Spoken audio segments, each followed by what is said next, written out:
अब बारी है अनसुने किस्से की, जिसमें बीजेपी की सीनियर लीडर मोहतरमा नजमा हेपतुल्ला के गुजरे दिनों की कुछ हसीन लम्हों से वाकिफ होंगे। तो लीजिए पेश करते हैं अनसुने किस्से मोहतरमा नजमा हेपतुल्ला की जुबानी।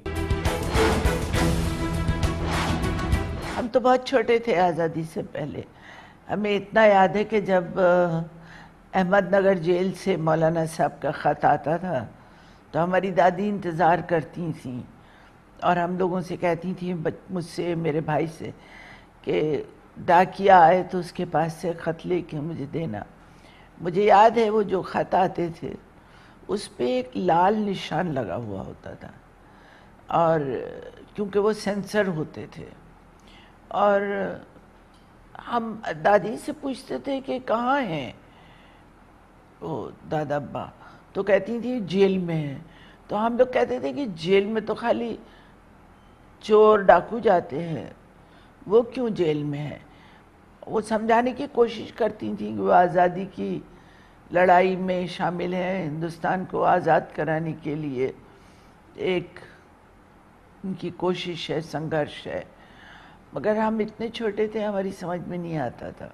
मैं तो तीन मूर्ति हाउस में नेहरू जी के साथ भी रही हूँ। सिंपल ज़िंदगी, लंच उनका थाली में होता था और डिनर बिल्कुल वेस्टर्न स्टाइल का।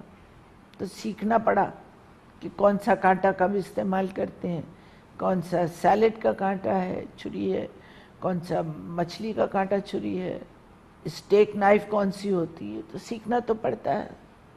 तो सीखा, एटिकेट की किताब पढ़ी, बहुत कुछ सीखा। डॉक्टर करण सिंह से पहली बार मैं वहीं मिली उनकी वाइफ से, बड़ी खूबसूरत थी उनकी बीवी।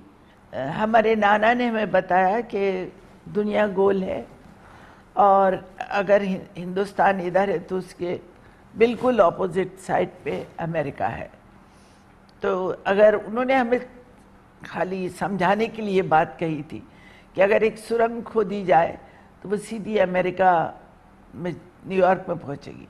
तो हम छोटे थे, 4-5-6 साल के, हम सुरंग खोद रहे थे अमेरिका जाने के लिए। जब आज़ादी मिली तो मैं 7 साल की थी। तो 12 बजे रात को हमारे वालिद ने हमें नींद से जगाया और कहा कि ये ऐसा लम्हा है तारीख़ का कि तुम्हें उस वक्त सोना नहीं चाहिए, चाहे तुम बच्चे हो। हम समझते नहीं थे, मगर उन्होंने जगा के हमें भी उसमें शामिल किया।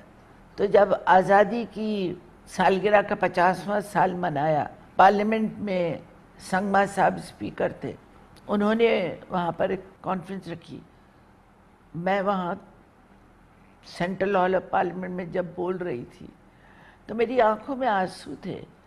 कभी मैंने सोचा भी नहीं था कि आज़ाद हिंदुस्तान की सबसे बड़ी जो हमारी पार्लियामेंट है, जिसे Pandit Nehru temple of democracy कहते थे, वहाँ सेंट्रल हॉल में, जहाँ कभी पंडित नेहरू, मौलाना आज़ाद, सरदार पटेल और डॉक्टर राधाकृष्णन, डॉक्टर राजेंद्र प्रसाद बैठे, वहाँ हमें भी मौका मिलेगा।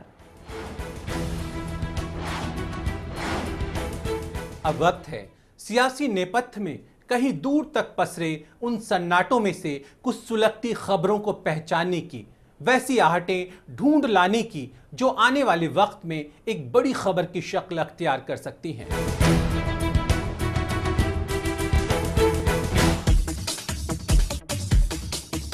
दरभंगा से बीजेपी रुकने पार्लियामेंट कीर्ति आजाद के यूपीए सदस्य सोनिया गांधी से बहुत मीठे संबंध हैं और यह रिश्ता कोई नया नहीं है। सनद रहे कि कीर्ति के वालिद भगवत झा आजाद, जो बिहार के वजीर आला भी रह चुके हैं, वे लंबे समय तक इंदिरा गांधी के सियासी सेक्रेटरी रहे हैं। इस नाते भी कीर्ति का गांधी परिवार में आना जाना है। सेंट्रल हॉल में पिछले दिनों कीर्ति की मुलाकात सोनिया से हो गई। बातचीत के दौरान कीर्ति के मुंह से सोनिया के लिए भाभी का संबोधन निकल गया।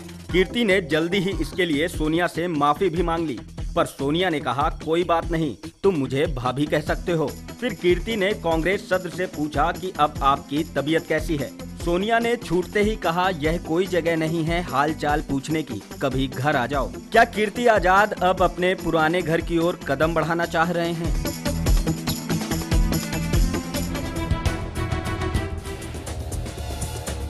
यह जानना दिलचस्प रहेगा कि इन दिनों गडकरी के करीबियों में शुमार होने वाले एनआरआई बिजनेसमैन अंशुमान मिश्र इन दिनों क्या कर रहे हैं। मिस्र को इन दिनों इंटरनेशनल एनर्जी ऑर्गेनाइजेशन पेरिस में कुछ नई जिम्मेदारियां मिल गई हैं। उनका हेग आना जाना भी लगा रहता है, क्योंकि इंटरनेशनल कोर्ट ऑफ जस्टिस में एक अहम जिम्मेदारी निभाने वाले जस्टिस दलबीर भंडारी से भी उनकी गहरी छनती है। लगता है बदलते वक्त ने मिस्र को यह एहसास करा दिया है कि रांची या गोरखपुर की सियासत में उनकी दाल नहीं गलने वाली। चुनांचे लंदन, पेरिस व हेग के सफर करने के साथ साथ वे क्रूड ऑयल की खरीदारी के लिए इन दिनों वेनेजुएला का भी खूब चक्कर काट रहे हैं, क्योंकि उन्हें बखूबी इस बात का अंदाजा हो गया है कि भारत में सियासत करने में उनका सारा तेल निकल जाना है।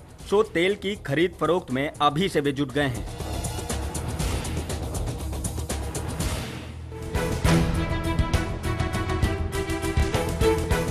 अब वक्त है एक छोटे से ब्रेक का। ब्रेक से वापस लौटने के फौरन बाद हम पेश करेंगे किरदार और आपको रूबरू कराएंगे गदर एक प्रेम कथा के एक अहम किरदार सकीना से।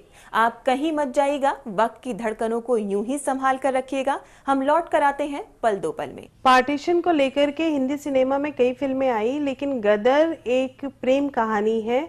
पार्टीशन के बैकड्रॉप में इस लव स्टोरी को बहुत अच्छे से अनिल शर्मा ने दिखाने की कोशिश की।